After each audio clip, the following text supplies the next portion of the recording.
Biologically significant macromolecules are necessary for life as they play an important role in living organisms.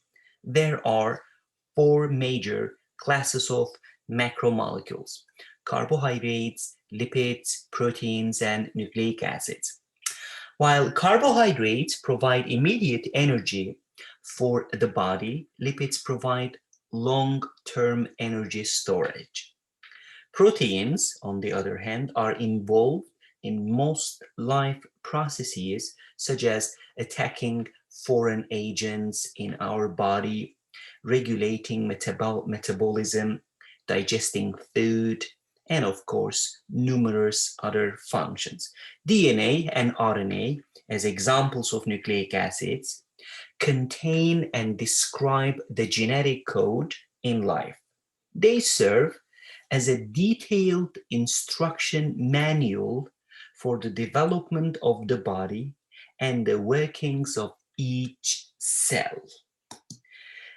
Each macromolecule is an essential component of the cell.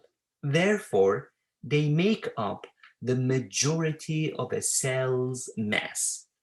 They are essential for proper body functioning, and the body requires large amounts of them. All macronutrients that play significant roles in biological systems must be obtained through diet. The body cannot produce some of them on its own. Macromolecules are organic, meaning that they contain carbon. In addition, they may contain hydrogen, oxygen, nitrogen, phosphorus, and sulfur. Now, I will discuss each class and how they compare to each other in a number of video lectures in as much detail as I can.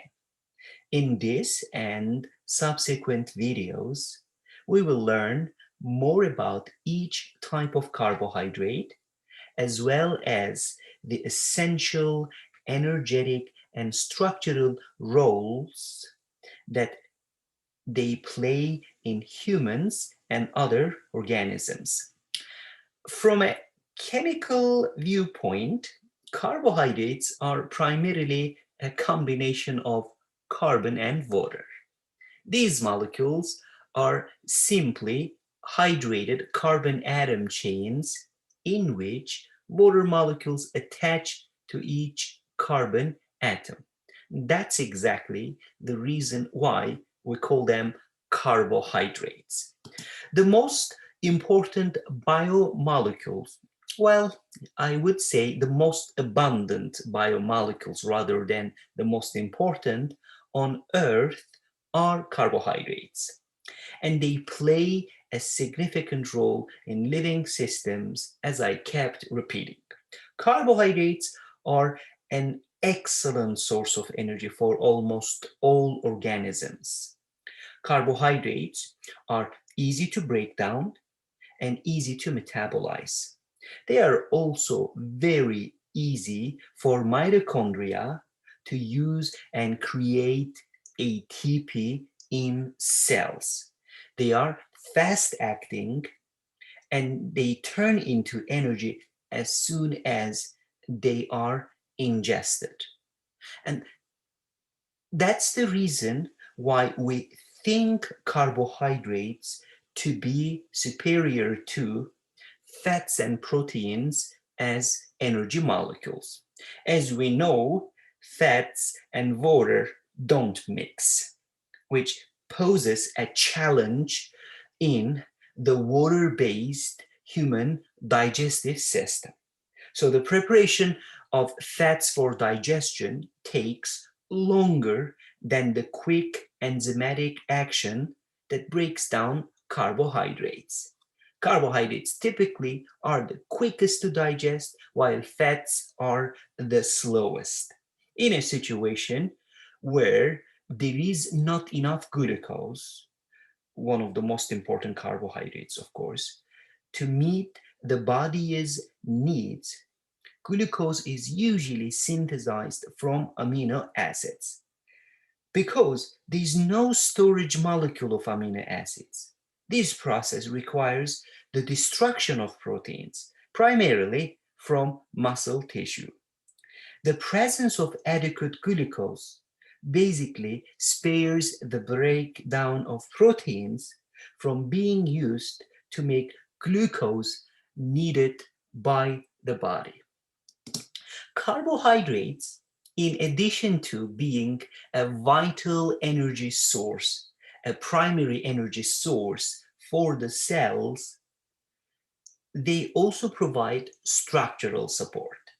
So carbohydrates are found in plant and fungi's cell walls, in the arthropods' exoskeleton, and of course also in the bacterial cell wall. These molecules are vital parts of so many macromolecular structures that store and transmit genetic information. They are an important component of molecules like ATP, FAD, and NAD. And of course, they are also found in the backbone of molecules such as DNA and RNA. And that's the reason why we also consider carbohydrates as structural molecules. Carbohydrates are the basis of biological polymers that take part in various structural components of organisms. They are linked to many proteins and lipids. Usually, such carbohydrates are important in cell to cell communication and in interactions between cells and other elements in the cellular environments. Saccharides, which is just a fancier scientific way of saying sugars, and their derivatives include many other important biomolecules, which play key roles, especially in the immune system, fertilization, blood clotting, and the overall development. Carbohydrate chains come in different lengths, and biologically important carbohydrates belong to four categories: monosaccharides, disaccharides, oligosaccharides, and polysaccharides. Sugar actually refers to a family of molecules called saccharides, as I mentioned before, where mono means, in monosaccharides, mono means one, so one sugar molecule. Disaccharides, where di means two, so two sugar molecules linked together. Oligosaccharides, where oligo means a few, so it's 3 to 9 sugar molecules linked together. And polysaccharides, where poly means many, so it's 10 or more sugar molecules linked together. Carbohydrates are classified as simple or complex sugars. The difference between the two forms is the chemical structure and how quickly the sugar is absorbed and digested. Generally speaking, simple carbs are digested and absorbed more quickly and easily than complex carbohydrates. So let's stop here, and in the following videos, we are going to take a look at each type of carbohydrates. Thanks for watching.